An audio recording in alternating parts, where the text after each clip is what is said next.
everybody, thanks for watching another video.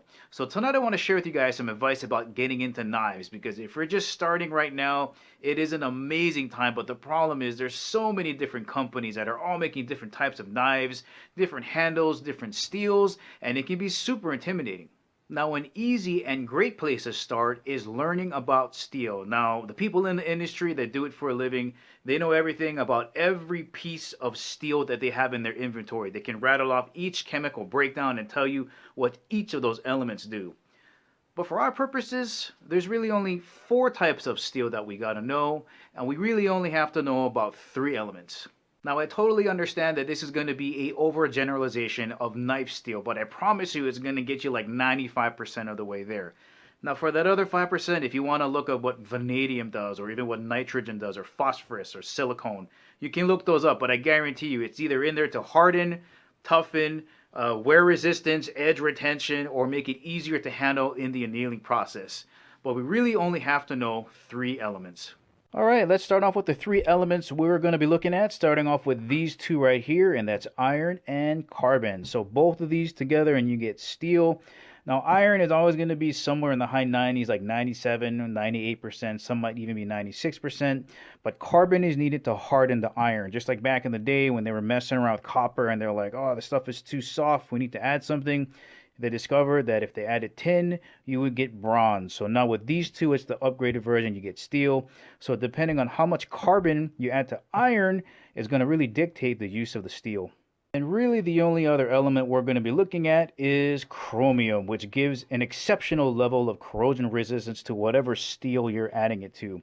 So depending on the percentage of this added to that, it may be considered a stainless or an alloy. Let's have a look.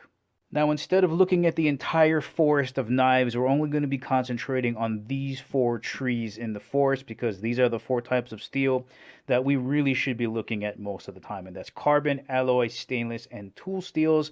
Let's start off by having a look at what a carbon steel looks like and what a tool steel looks like. All right, so here we go. We got the high carbon steel on this side, which is 1095, and we got the tool steel on the right side, which is D2 steel. Now, pretty easy, carbon, high carbon stuff. If it's above, I would say 0.45%, it's going to be high carbon. So 1095 has like 0.90 to 1.0 carbon in it, so that's going to be high carbon.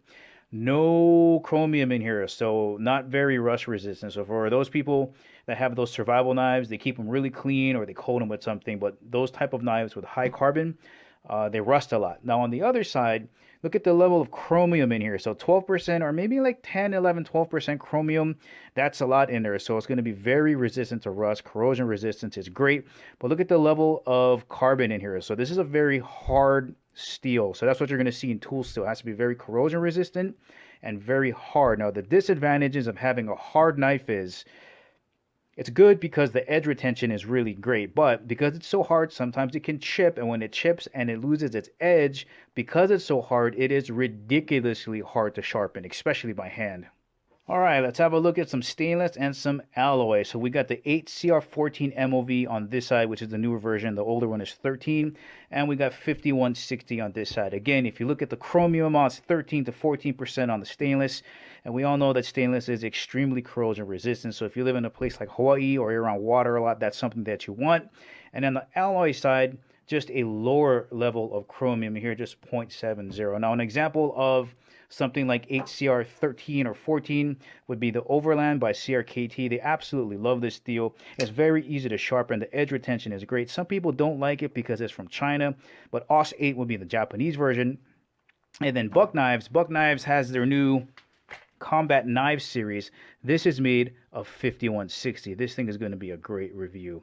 But those are just some quick example of knives that are made out of these 2. And again, if we just follow chromium and carbon, we can see what the steel is supposed to do.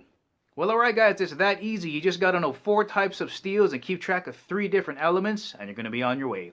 Guys, that is the ending of the video. Hope you enjoyed it. If you liked it, please give it the thumbs up. If you haven't subscribed to Chemo 365, please do. Remember, I'll catch you guys laters.